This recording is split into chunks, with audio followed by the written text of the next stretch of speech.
avant de plonger dans cette histoire incroyable, pensez à vous abonner à la chaîne et à activer la cloche. Ici, chaque récit a quelque chose à dire, et vous ne voudrez pas en manquer un seul. Le soleil matinal illuminait faiblement les couloirs de Cedarwood High, projetant des ombres sur les casiers métalliques qui claquaient au passage des élèves. L'air était chargé d'une excitation timide, certains se réjouissaient de la fin des vacances, d'autres redoutaient déjà les cours et les professeurs exigeants. Parmi eux se trouvait Alia Carter, 16 ans, une jeune fille noire à la peau couleur chocolat et aux yeux d'un brun profond, attentif à chaque détail autour d'elle. Ses cheveux, bouclés et parfaitement naturels, étaient attachés en une queue de cheval simple, symbole de sa fierté et de son authenticité. Elle avançait dans le couloir avec un calme impressionnant, son sac à dos chargé de livres serré contre elle. Mais ce calme ne signifiait pas l'absence de danger. À Cedarwood High, certains enseignants ne supportaient pas la différence, et parmi eux régnait M. Jonathan Blackwell. Grand, toujours impeccablement habillé, il avait ce regard perçant qui glacialement scannait chaque élève. Dans ses yeux se cachait une conviction, certains élèves étaient supérieurs à d'autres, et il prenait un malin plaisir à faire sentir aux moins méritants leur place. Ce matin-là, Alia s'apprêtait à entrer dans la salle de sciences lorsque M. Blackwell la repéra. Ses lèvres se pincèrent et un léger sourire ironique se dessina sur son visage. Il n'avait jamais caché son mépris pour les élèves qu'il jugeait hors normes, et Alia représentait tout ce qu'il méprisait. Elle était brillante, confiante, noire. « Miss Carter » appela-t-il d'une voix glaciale qui résonna dans le couloir. Alia se retourna, calmement, sentant les regards de ses camarades se poser sur elle. « Oui, monsieur Blackwell » répondit-elle, polie mais ferme. Il s'avança de quelques pas, chaque mouvement calculé pour intimider. « Je veux que vous soyez d'une attention particulière aujourd'hui en cours. » « J'ai entendu dire ?» Il la fixa, et son regard était chargé de jugement, que certaines élèves pensent pouvoir, disons, me défier. Alia sentit une boule de tension monter dans son ventre, mais elle ne montra aucune peur. Depuis toute petite, son père, Derek Carter, avocat spécialisé dans les droits civiques, lui avait appris à faire face à l'injustice avec intelligence et dignité. Elle savait que la colère n'était pas une arme, mais la patience et l'observation, si. Alors que le professeur s'éloignait, les murmures des élèves s'élevaient. Certains chuchotaient avec admiration pour son calme, d'autres avec amusement ou complicité pour ce qui allait suivre. Mais Alia savait que ce moment n'était que le début. Un début qui allait révéler bien plus qu'un simple affront personnel. Elle posa son sac et ouvrit son carnet, prête à noter chaque détail, chaque mot, chaque geste. Ce jour-là, dans le silence de la salle de sciences, quelque chose allait changer, pas seulement pour elle, mais pour tous ceux qui avaient un jour été jugés à tort.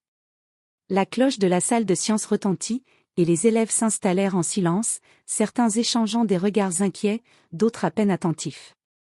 Alia s'assit au fond, son carnet ouvert, prête à noter chaque détail. Elle savait que M. Blackwell la surveillait depuis qu'elle avait franchi la porte. « Bonjour à tous » commença M. Blackwell, d'une voix glaciale qui semblait remplir toute la pièce. « Aujourd'hui, nous allons lire un passage important sur les réactions chimiques. Miss Carter, vous serez notre lectrice. » Alia se leva calmement, le cœur battant légèrement mais la tête haute. Ses camarades détournèrent le regard, certains intrigués, d'autres nerveux à l'idée de ce qui allait se passer. « Bien sûr, monsieur, » dit-elle avec politesse. Elle commença à lire le texte à voix haute. Chaque mot sortait clair et précis, sa voix ferme mais douce. Monsieur Blackwell fronça les sourcils, chaque phrase la semblant plus parfaite qu'il ne le souhaitait. « Attendez » interrompit-il sèchement. « Stop. Non, non, non. » Il tapa du doigt sur son bureau. « Vous prononcez mal ce mot. Et cette intonation, vraiment, je ne sais pas comment vos parents vous ont laissé parler ainsi devant moi. » Alia inspira profondément. Elle sentait les regards des élèves sur elle, certains moqueurs, d'autres compatissants. Elle savait qu'ils cherchaient à la déstabiliser, à la humilier devant tous. « Je peux essayer de nouveau, monsieur, » dit-elle calmement. « Non, non, non. » s'écria-t-il, haussant la voix. « Vous voyez ce que vous faites ? Vous n'êtes pas naturel. C'est pathétique. » Il se pencha vers elle, et sa voix devint un murmure cruel que seuls quelques élèves proches purent entendre, « Vous devriez apprendre votre place. » Le sang d'Aliya se glaça un instant, mais elle ne montra rien. Son visage resta impassible, son carnet toujours ouvert devant elle. À l'intérieur, elle notait chaque mot, chaque geste, chaque regard. Tout serait utile. Quelques élèves rirent, nerveusement, pour soutenir l'enseignant. Mais d'autres se détournèrent, gênés par cette cruauté gratuite. Parmi eux, Mia Thompson, une amie proche d'Aliya, chuchota. « Ignore-le, il ne vaut pas ton énergie. » Aliya hocha la tête presque imperceptiblement, mais à l'intérieur, une détermination féroce grandissait. Elle savait qu'elle n'était pas seulement en train de se défendre pour elle-même, mais pour toutes les élèves qui avaient subi ce genre de mépris silencieux. « Très bien, » termina M. Blackwell, irrité, « asseyez-vous. » Aliya retourna à sa place, silencieuse mais intérieurement forte. Ce qu'il ne savait pas, c'est qu'elle venait de transformer son humiliation en arme. Chaque mot cruel qu'il avait prononcé était enregistré dans son esprit et sur son carnet. Ce jour-là, une promesse silencieuse se forma, Blackwell allait un jour regretter ses actions, et elle veillerait à ce que ce soit complet et irréversible. Le lendemain matin, le soleil filtrait à peine à travers les grandes fenêtres de Cedarwood High, mais pour Aliya, la lumière semblait plus faible que d'habitude. Elle savait que M. Blackwell n'allait pas oublier la scène de la veille. Peu après le début des cours, l'infirmière l'appela à passer au bureau du principal. Curieuse et légèrement anxieuse, Aliya se leva calmement et se dirigea vers le bureau, son carnet toujours à portée de main. « Aliya Carter ?» demanda la secrétaire avec un sourire poli mais nerveux. « Oui » répondit-elle doucement. En entrant dans le bureau, elle trouva M. Blackwell assis derrière le bureau du principal, un dossier ouvert devant lui, les yeux brillants d'un mélange de fierté et de menace. « Asseyez-vous » dit-il d'un ton faussement doux. « Nous avons besoin de parler de votre comportement en classe. » Aliya s'assit, droite et calme, ses mains posées sur son carnet. « Monsieur Blackwell, dit-elle poliment, je ne comprends pas. Je lis simplement mes textes correctement et fais de mon mieux. » « Ne faites pas semblant, Aliya, rétorqua-t-il en se penchant vers elle. « Vous pensez vraiment pouvoir me défier ?» Aliya inspira profondément. Elle avait prévu ce moment. Discrètement, elle activa l'enregistreur vocal sur son téléphone, caché dans son sac. Chaque mot, chaque accusation, chaque intonation autoritaire serait désormais documentée. « Monsieur, » répondit-elle calmement, « je n'ai jamais eu l'intention de vous défier. Mais je pense qu'il est important que nos conversations soient claires et justes. » Monsieur Blackwell fronça les sourcils, visiblement irrité par son calme. Il essayait de trouver un angle pour l'intimider davantage, mais Aliya ne fléchissait pas. Pendant ce temps, à son domicile, Derek Carter, son père, recevait un appel inattendu de l'école. Le directeur, inquiet, l'informa qu'un professeur semblait cibler Aliya injustement.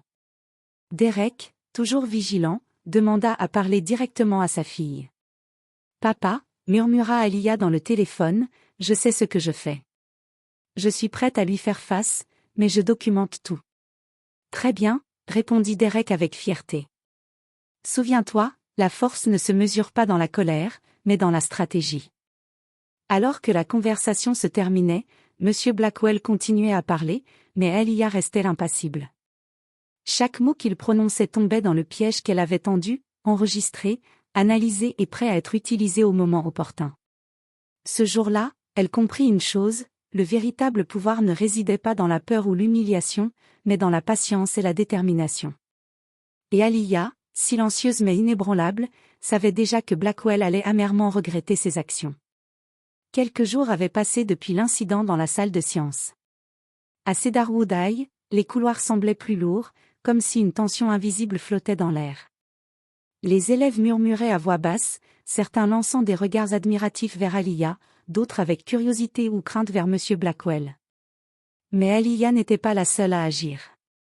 Son père, Derek Carter, avait écouté l'enregistrement de la conversation dans le bureau du professeur.